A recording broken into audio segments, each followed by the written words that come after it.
What's up, kings and queens? Welcome back to my channel. Thank you so much for joining me here on my channel today. I am the Eva Monroe, and today this is the moment that many of you have been waiting for.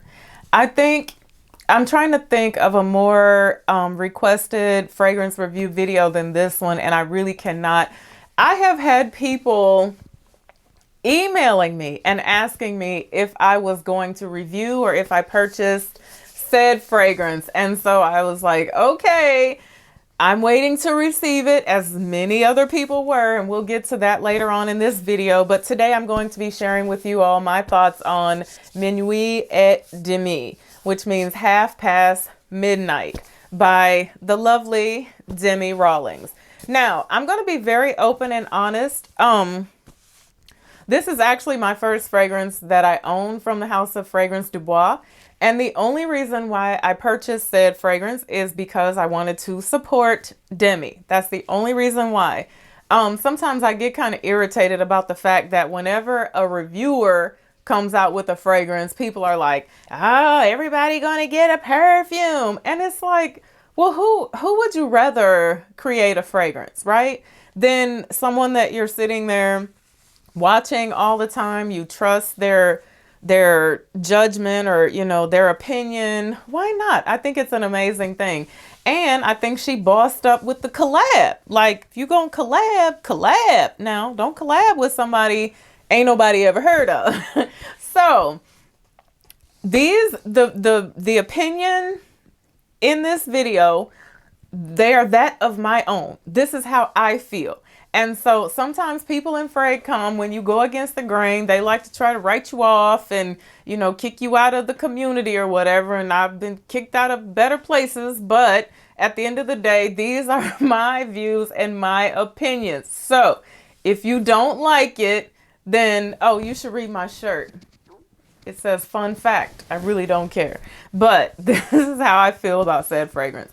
So I'm not going to do an unboxing because there are actually tons of unboxings on YouTube for you guys to see. Just know that the packaging is absolutely stunning. This is the box. It's gorgeous on the inside. If I would have got this before Valentine's Day, I would have gifted it to myself and I would have been like, oh my God, it's so beautiful. But anyway, this is the bottle. It is actually a 100 ml bottle. And the fragrance sells for $300 US. So don't go on the site and be confused by the 250 euros that you see. It's $300 US. Okay. So the notes of this fragrance are said to be bergamot, cardamom, pimento, coffee, caramel, vetiver, cedarwood, cashmere, vanilla, and tobacco. And what do I get from this fragrance? So to start off with, I do get the bergamot mixed in with the cardamom, the bergamot, which like brightens things up a bit. And then shortly thereafter, or while or during this process, you really start to pick up on the caramel and the coffee. And it's just my opinion that there's almost like a slight, would we say buttery, like slightly buttery but salty vibe I get from the caramel note in this fragrance.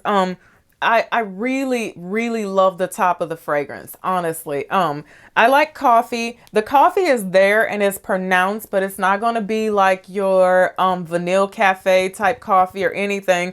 I feel like that portion of it is really well blended. Like if you don't like a strong coffee fragrance, but you don't mind a little coffee, I feel like you would still like this. This is maybe like coffee drink type coffee.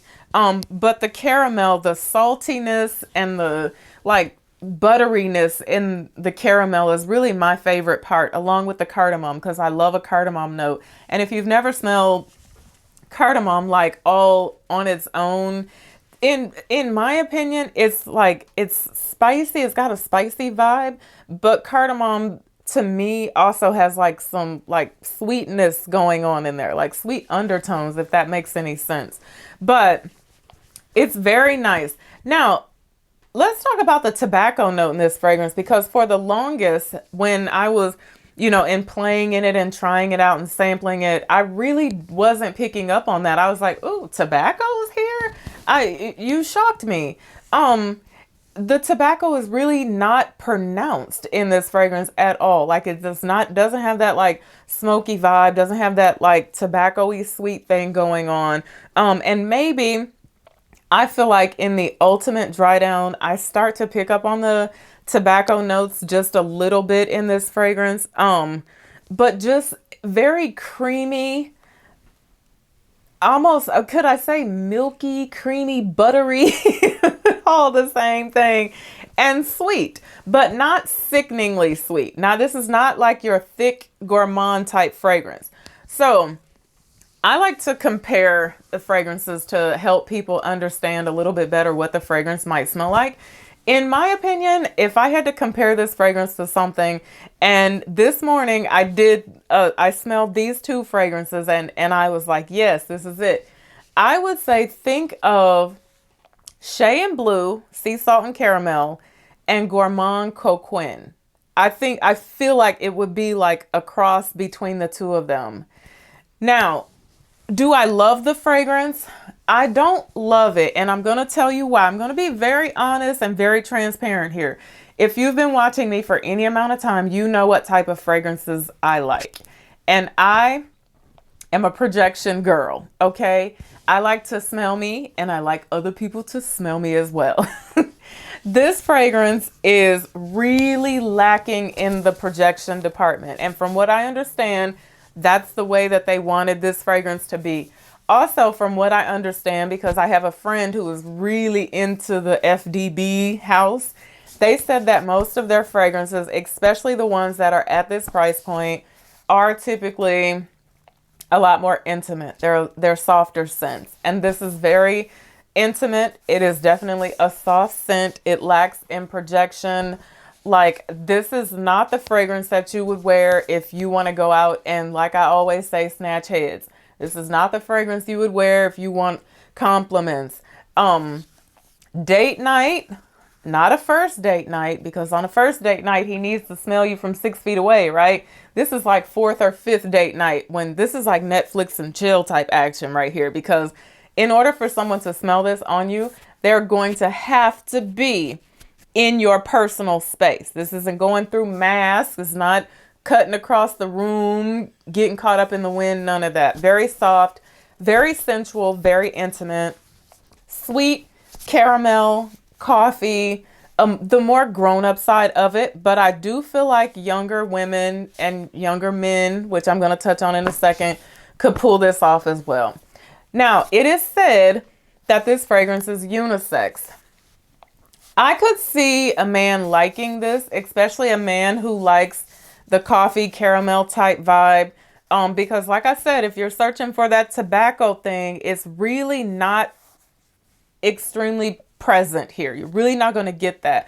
But if a man likes a really nice, soft, sweet fragrance, then I could definitely see him wearing this. However, I don't feel like this is going to really appeal to the manly men out there. And that's just my opinion.